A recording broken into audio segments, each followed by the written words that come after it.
الحمد للہ رب العالمین والصلاة والسلام علی سید المرسلین اما بعد فاعوذ باللہ من الشیطان الرجیم بسم اللہ الرحمن الرحیم الصلاة والسلام علیک یا رسول اللہ وعلی آلک واصحابک یا حبیب اللہ الصلاة والسلام علیک یا نبی اللہ وعلی آلک واصحابک یا نور اللہ۔ مدری چینل کے ناظرین، پروگرام پیش خدمت ہے قرآن پاک ترجمہ اور تفسیر کے ساتھ۔ الحمدللہ صراط الجنان جو کہ دعوت اسلامی کے اشاعتی ادارے مکتبۃ المدینہ کی شائع کردہ بہترین تفسیر قرآن ہے، اس سے ہم ترتیب وار اس پروگرام میں قرآن پاک اور اس کی تفسیر سنتے آ رہے ہیں۔ آج سورہ بقرہ کا آغاز کرنا ہے۔ اللہ پاک ہمیں اس سورہ مبارکہ کی برکتیں عطا فرمائے۔ نبی کریم صلی اللہ علیہ وآلہ وسلم نے ارشاد فرمایا، تم جہاں بھی ہو مجھ پر درود پڑھو کہ تمہارا درود مجھ تک پہنچتا ہے۔ صلو علی الحبیب صلی اللہ تعالی علی محمد صلی اللہ تعالی علیہ وسلم۔ ناظرین، سورہ بقرہ قرآن مجید کی دوسری سورہ مبارکہ ہے اور قرآن کی سب سے بڑی یہ سورت ہے جس میں 40 رکوع ہیں۔ اس سورہ مبارکہ میں اللہ تبارک و تعالی نے بہت سارے مضامین بیان فرمائے ہیں، اور خاص کر اس سورہ مبارکہ میں ایک گائے کا واقعہ ہے جو بنی اسرائیل کے ایک صالح نوجوان کی تھی، صالح آدمی کی تھی، اور اس نے اسے اللہ تعالیٰ کی امان میں چھوڑ کر اس دنیا سے کوچ کیا۔ اللہ تعالیٰ نے اس کے بیٹے کو وہ کیسے لوٹائی اور کتنا مال و دولت اس کے ذریعے اس کے خاندان والوں کو ملا، ایک تفصیلی واقعہ آگے چل کر انشاءاللہ آئے گا۔ اس واقعے کی مناسبت سے اس سورہ مبارکہ کو سورہ بقرہ کہا جاتا ہے۔ بقرہ یعنی گائے۔ اس سورہ مبارکہ میں 40 رکوع، 286 آیتیں، 6121 کلمے اور 25500 حروف ہیں۔ سیدنا عبداللہ ابن عباس رضی اللہ تعالیٰ عنہما فرماتے ہیں کہ مدینہ منورہ میں سب سے پہلے یہی سورہ بقرہ نازل ہوئی، اور یہ سورہ مبارکہ چونکہ بہت طویل ہے تو یہ 10 سال تک نازل ہوتی رہی۔ بہت سارے وہ معاملات جو مسلمانوں کے درمیان کسی کشمکش کا ایک راستہ اختیار کر گئے تھے، سورہ بقرہ گویا ان کے تصفیے کے لیے وقتاً فوقتاً آتی رہی، اور اس طرح سے سورہ بقرہ کے مضامین 10 سال میں مکمل ہوئے۔ یہ سورہ مبارکہ بہت سارے اپنے اندر فضائل بھی رکھتی ہے۔ نبی کریم صلی اللہ تعالیٰ علیہ وسلم نے ارشاد فرمایا کہ قرآن پاک کی تلاوت کیا کرو، کیونکہ وہ قیامت کے دن اپنی تلاوت کرنے والوں کی شفاعت کرے گا۔ اور 2 روشن صورتیں یعنی سورہ بقرہ اور سورہ آل عمران پڑھا کرو، کیونکہ یہ دونوں قیامت کے دن اس طرح آئیں گی جس طرح 2 بادل ہوں یا 2 سائبان ہوں یا 2 اڑتے ہوئے پرندوں کی قطاریں ہوں، اور یہ دونوں صورتیں اپنے پڑھنے والوں کی شفاعت کریں گی۔ سورہ بقرہ پڑھا کرو کیونکہ اس کے پڑھتے رہنے میں برکت ہے، اور نہ پڑھنے میں ثواب سے محروم رہ جانے پر حسرت ہے، اور جادوگر اس کا مقابلہ کرنے کی طاقت نہیں رکھتے۔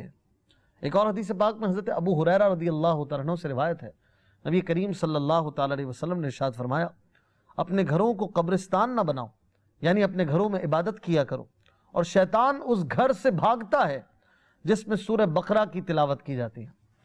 حضرت سیدنا ابو مسعود رضی اللہ تعالیٰ عنہ سے روایت ہے کہ نبی کریم صلی اللہ علیہ وسلم نے فرمایا، جو شخص رات کو سورہ بقرہ کی آخری 2 آیتیں جو کہ آمن الرسول سے لے کر اختتام سورہ بقرہ تک ہے یہ پڑھ لے گا تو وہ آیتیں اسے ناگہانی مصائب سے کافی ہوں گی۔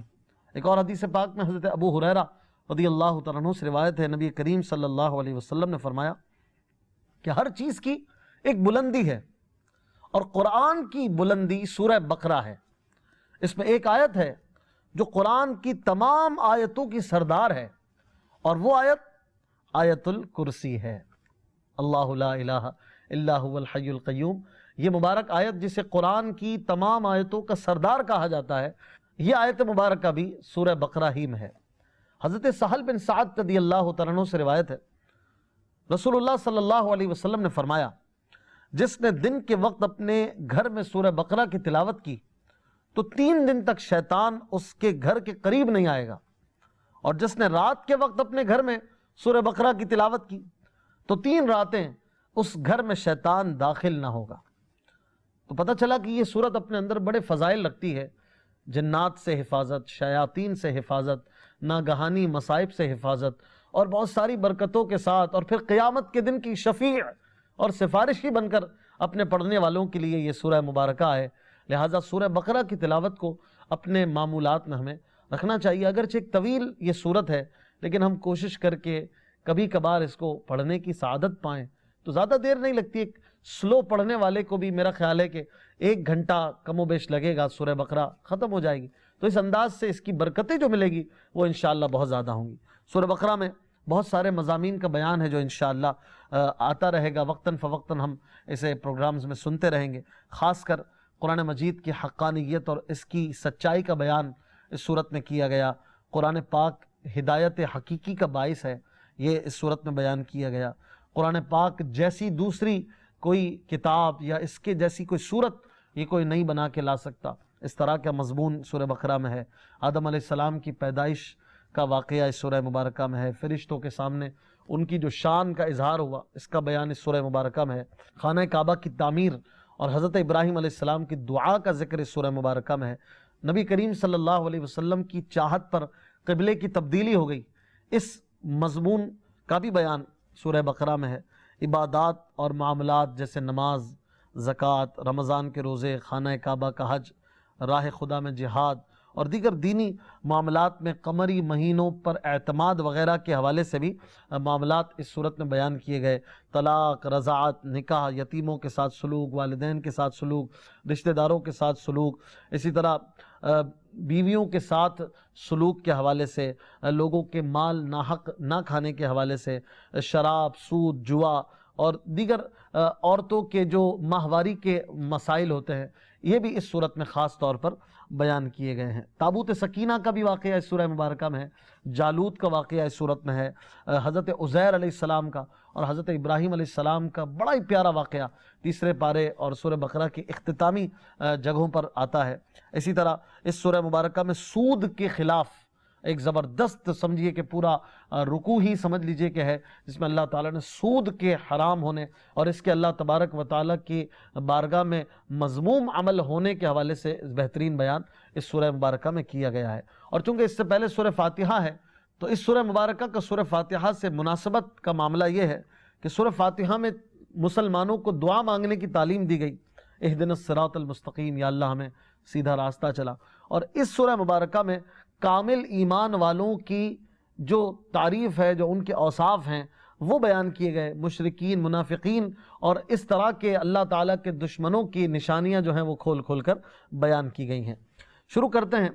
بسم اللہ الرحمن الرحیم، اللہ کے نام سے شروع جو نہایت مہربان رحمت والا ہے۔ الف لام میم، اس کا جو ترجمہ ہے یا اللہ تعالیٰ جانے اور اس کے بتائے سے اس کے حبیب صلی اللہ علیہ وآلہ وسلم جانتے ہیں۔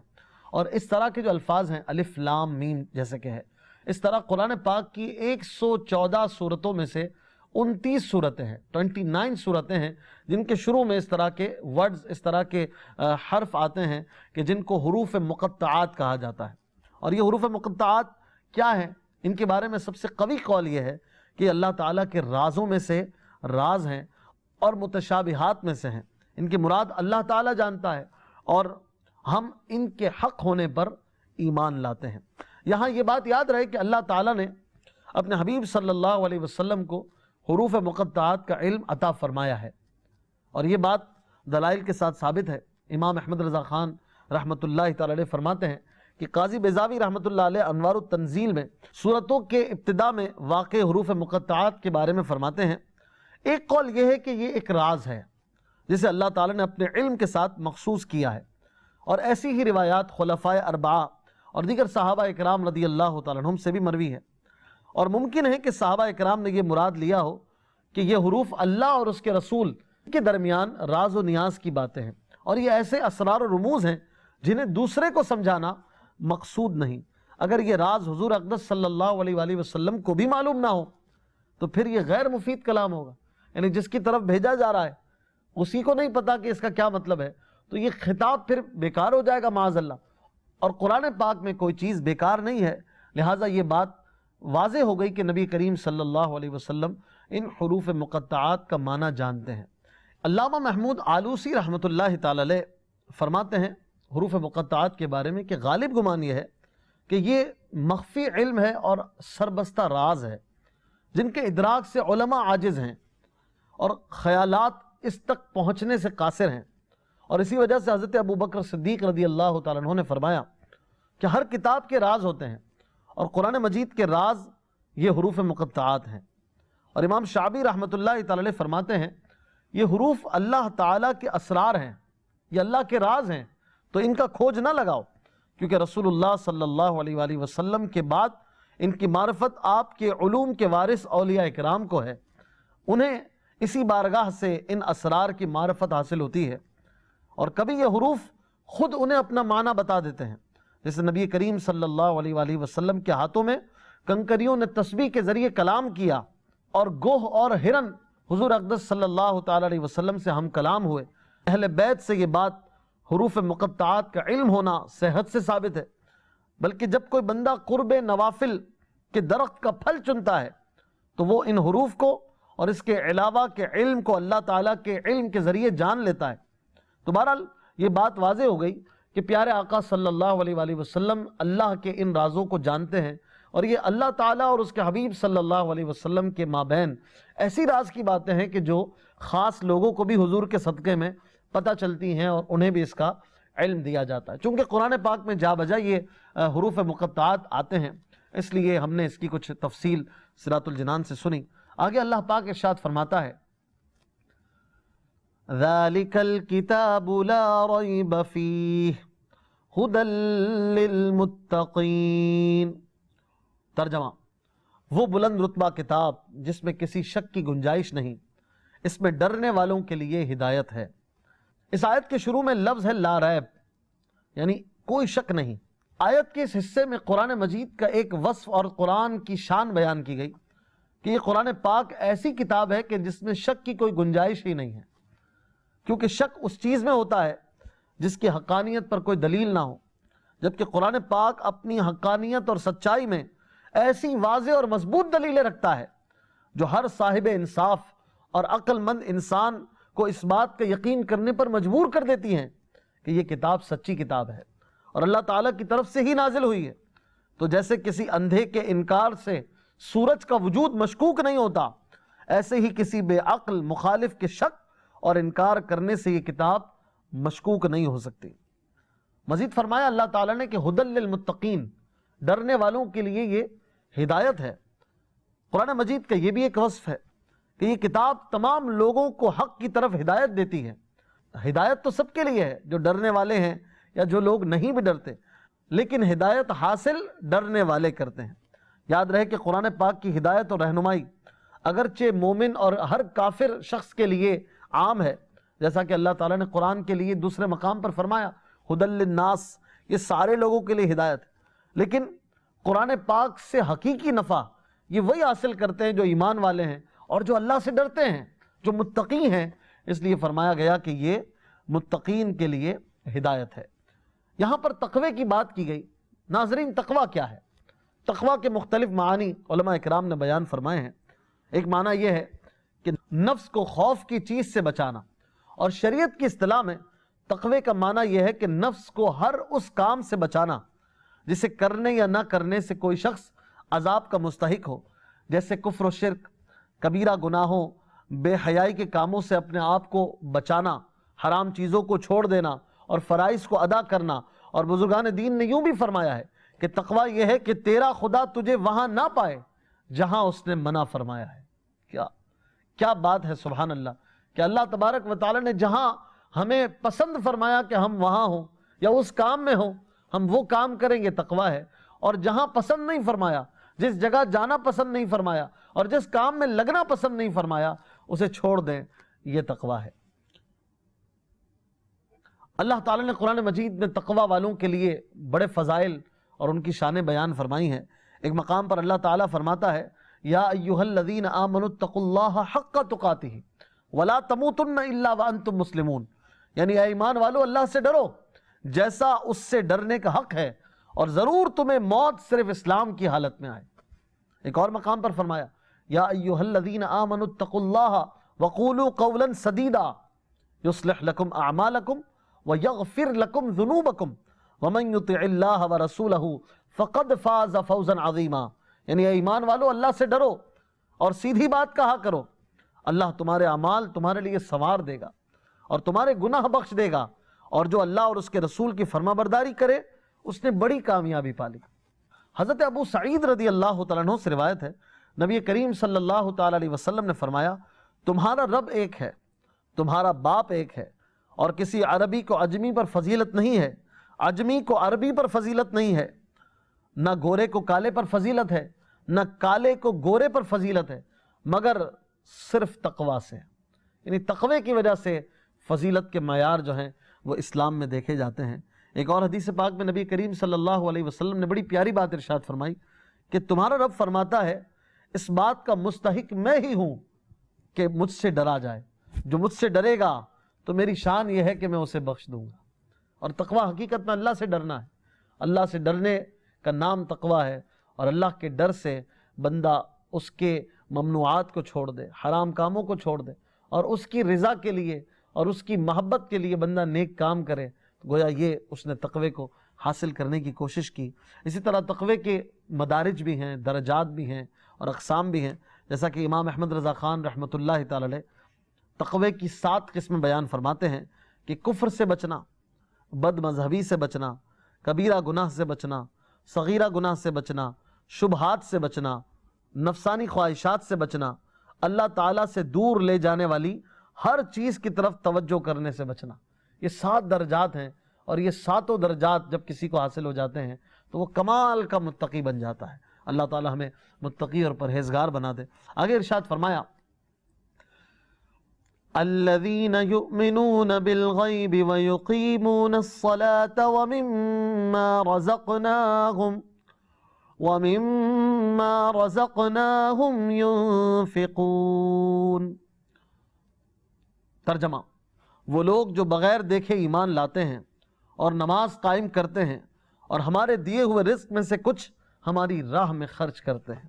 یہاں سے لے کر آگے کی 3 آیتیں مومنین کی نشانیوں اور ان کے اوصاف کے بیان پر مشتمل ہے، اور اس کے بعد آگے پھر اللہ تعالیٰ نے کچھ کفار کے حوالے سے بتایا، اور پھر آگے کی تقریباً 13 آیتیں جو ہیں وہ منافقین کی نشانیوں اور ان کے برے کاموں کے بیان کے متعلق ہیں، جو تفصیل سے انشاءاللہ آگے آئیں گی۔ اللہ تبارک و تعالیٰ نے مسلمانوں کی اور متقین کی یہ نشانی بیان فرمائی کہ متقی وہ ہیں کہ جو بغیر دیکھے ایمان لاتے ہیں، یعنی وہ ان تمام چیزوں پر ایمان لاتے ہیں جو ان کی نگاہوں سے پوشیدہ ہیں، اور نبی صلی اللہ علیہ وسلم نے ان کے بارے میں خبر دی ہے، جیسے مرنے کے بعد دوبارہ زندہ کیا جانا، قیامت کا قائم ہونا، اعمال کا حساب ہونا، جنت اور جہنم وغیرہ۔ ایک قول یہ بھی ہے کہ یہاں غیب سے قلب یعنی دل مراد ہے۔ اس صورت میں آیت کے معنی یہ ہوں گے کہ وہ دل سے ایمان لاتے ہیں۔ اس آیت میں ایمان اور غیب کا ذکر ہوا، اس لیے اس سے متعلق چند اہم باتیں سماعت فرمائیں۔ ایمان اسے کہتے ہیں کہ بندہ سچے دل سے ان سب باتوں کی تصدیق کرے جو ضروریات دین میں داخل ہیں، اور کسی ایک ضرورت دینی کے انکار کو کفر کہا جاتا ہے۔ اسی طرح عمل ایمان میں داخل نہیں ہوتے، اسی لیے قرآن پاک میں ایمان کے ساتھ عمل کا الگ سے ذکر کیا جاتا ہے، جیسے اس آیت میں بھی ایمان کے بعد نماز اور صدقے کا علیحدہ ذکر کیا گیا۔ اسی طرح غیب وہ ہے جو ہم سے پوشیدہ ہو اور ہم اپنے حواس جیسے دیکھنے، چھونے وغیرہ سے اور بدیہی طور پر عقل سے اسے معلوم نہ کر سکیں۔ اسی طرح یہ بھی پتہ چلا کہ غیب کی 2 قسمیں ہیں۔ نمبر 1، جس کے حاصل ہونے پر کوئی دلیل نہ ہو، یہ علم غیب ذاتی ہے اور اللہ تعالیٰ کے ساتھ خاص ہے، اور جن آیات میں غیر اللہ سے علم غیب کی نفی کی گئی ہے وہاں یہی علم غیب ذاتی مراد ہے۔ نمبر 2، وہ علم غیب جس کے حاصل ہونے پر کوئی دلیل موجود ہو، جیسے اللہ تعالیٰ کی ذات و صفات، گزشتہ انبیاء علیہ السلام اور قوموں کے احوال، اسی طرح قیامت میں ہونے والے واقعات وغیرہ کا علم، یہ سب اللہ تعالیٰ کے بتانے سے معلوم ہے، اور جہاں بھی غیر اللہ کے لیے غیب کی معلومات کا ثبوت ہے وہاں اللہ تعالیٰ کے بتانے ہی سے مراد ہوتا ہے۔ اسی طرح یہ بھی پتہ چلا کہ اللہ تعالیٰ کے بتائے بغیر کسی کے لیے 1 ذرے کا علم غیب ماننا بھی قطعی کفر ہے، یہ بھی پتہ چلا کہ اللہ تعالیٰ اپنے مقرب بندوں جیسے انبیاء اکرام علیہ السلام، اولیاء عظام رحمت اللہ تعالیٰ علیہ مجمعین پر غیب کے دروازے کھول دیتا ہے، جیسا کہ قرآن و حدیث میں اللہ تعالیٰ نے بیان فرمایا ہے۔ نیز اس آیت میں نماز کے قائم کرنے کا بھی حکم دیا گیا اور نماز کے قائم کرنے والوں کی تعریف کی گئی، اور فرمایا کہ متقی وہ ہیں جو نماز قائم کرتے ہیں۔ تو ہمیں بھی چاہیے کہ ہم نماز ادا کریں اور نماز کو ظاہری اور باطنی حقوق کے ساتھ ادا کریں۔ نماز کے ظاہری حقوق یہ ہیں کہ ہمیشہ ٹھیک وقت پر پابندی کے ساتھ نماز پڑھی جائے، نماز کے فرائض، سنن اور مستحبات کا خیال رکھا جائے، مفسدات اور مکروہات سے نماز کو بچایا جائے۔ جبکہ باطنی حقوق یہ ہیں کہ آدمی دل کو غیر اللہ کے خیال سے فارغ کر کے ظاہر و باطن کے ساتھ بارگاہ حق میں متوجہ ہو اور بارگاہ الہی میں عرض و نیاز اور مناجات میں گم ہو جائے۔ قرآن مجید میں اور احادیث میں نماز کے حقوق کی ادائیگی کے ساتھ نماز پڑھنے والوں کے فضائل بیان کیے گئے ہیں اور نہ پڑھنے والوں کی مذمت بھی بیان ہوئی ہے۔ چنانچہ اللہ تعالیٰ سورہ مومنون میں ارشاد فرماتا ہے، قد افلح المؤمنون الذین هم فی صلاتهم خاشعون، یعنی بے شک وہ ایمان والے کامیاب ہو گئے جو اپنی نماز میں خشوع و خضوع کرتے ہیں۔ اسی صورت میں ایمان والوں کے مزید اوصاف بیان کرنے کے بعد ایک اور وصف یہ بھی بیان ہوا کہ والذین هم علی صلاتهم یحافظون، یعنی وہ ایمان والے بھی کامیاب ہوئے جو اپنی نمازوں کی حفاظت کرتے ہیں۔ اور ایمان والے جو نمازوں کی حفاظت کرتے ہیں اور دیگر اچھے اوصاف رکھتے ہیں، اللہ تعالیٰ نے اسی سورہ مومنون میں ان کی شان یہ بیان فرمائی کہ اولئک هم الوارثون الذین یرثون الفردوس هم فیہا خالدون، یعنی یہ لوگ وارث ہیں، کس کے وارث؟ فردوس کے وارث ہیں اور ہمیشہ اس میں رہیں گے۔ اور نماز میں سستی کرنے والوں کے لیے اللہ تعالیٰ فرماتا ہے، ان المنافقین یخادعون اللہ وهو خادعهم وَإِذَا قَامُوا إِلَى الصَّلَاةِ قَامُوا كُسَالَىٰ يُرَاءُونَ النَّاسَ وَلَا يَذْكُرُونَ اللَّهَ إِلَّا قَلِيلًا، بے شک منافق لوگ اپنے گمان میں اللہ کو فریب دینا چاہتے ہیں اور وہی انہیں غافل کر کے مارے گا، اور جب نماز کے لیے کھڑے ہوتے ہیں تو بڑے سست ہو کر لوگوں کے سامنے ریاکاری کرتے ہوئے کھڑے ہوتے ہیں اور اللہ کو بہت تھوڑا یاد کرتے ہیں۔ تو یہ منافقین کی مذمت میں بیان کیا گیا، اور مسلمان مومن کو چاہیے کہ اپنے اندر سے اس وصف کو نکالے جو منافقین کے لیے بیان کیا گیا۔ حضرت عثمان غنی رضی اللہ تعالیٰ عنہ فرماتے ہیں، سرکار دو عالم صلی اللہ علیہ وسلم نے ارشاد فرمایا، جس نے میرے اس وضو کی طرح وضو کیا پھر اس طرح 2 رکعت نماز پڑھی کہ ان میں خیالات نہ آنے دے تو اس کے پچھلے گناہ بخش دیے جائیں گے۔ ایک اور حدیث پاک میں ہے، رسول اللہ صلی اللہ علیہ وسلم نے فرمایا، جس نے نماز پر مداومت کی، یعنی اسے ہمیشہ پڑھتا رہا، تو قیامت کے دن وہ نماز اس کے لیے نور، برہان اور نجات ہوگی، اور جس نے نماز کی محافظت نہ کی تو اس کے لیے نہ نور ہے، نہ برہان ہے، نہ نجات، اور وہ قیامت کے دن قارون، فرعون، حامان اور ابی بن خلف کے ساتھ ہوگا۔ ایک اور حدیث پاک میں حضرت ابو سعید خدری رضی اللہ تعالیٰ عنہ سے روایت ہے، حضور علیہ السلام نے ارشاد فرمایا، جس نے جان بوجھ کر نماز چھوڑ دی تو جہنم کے اس دروازے پر اس کا نام لکھ دیا جائے گا جس سے وہ داخل ہوگا۔ اللہ تعالیٰ سے دعا کرتے ہیں کہ وہ ہمیں نماز کی سعادت اور نماز پر استقامت عطا فرمائے۔ اس آیت مبارکہ میں اللہ تعالیٰ کی راہ میں خرچ کرنے کی بھی فضیلت مسلمانوں کی بیان کی گئی کہ وہ متقی ایسے ہیں کہ جو اللہ کی راہ میں خرچ کرتے ہیں، اور اللہ کی راہ میں خرچ کرنے سے مراد صدقہ کرنا، زکوٰۃ دینا، غریبوں، مسکینوں، یتیموں، طلباء، علماء، مساجد وغیرہ کے لیے اللہ تعالیٰ کی راہ میں مال خرچ کرنا، یہ سب اس میں داخل ہے۔ اپنے فوت شدگان کے ایصال ثواب کے لیے خرچ کرنا، یہ بھی اس میں داخل ہے۔ اور قرآن پاک میں اور احادیث مبارکہ میں جا بجا اللہ تعالیٰ کی راہ میں خرچ کرنے والوں کے فضائل بیان کیے گئے ہیں۔ اللہ تعالیٰ سے دعا ہے کہ وہ ہمیں قرآن پاک سمجھنے اور اس پر عمل کرنے کی توفیق عطا فرمائے۔ زندگی رہی تو انشاءاللہ اگلے پروگرام میں مزید آیتوں کے ساتھ پھر حاضر ہوں گے۔ اپنا بہت خیال رکھیے گا۔ صلو علی الحبیب صلی اللہ تعالی علی محمد صلی اللہ علیہ وسلم۔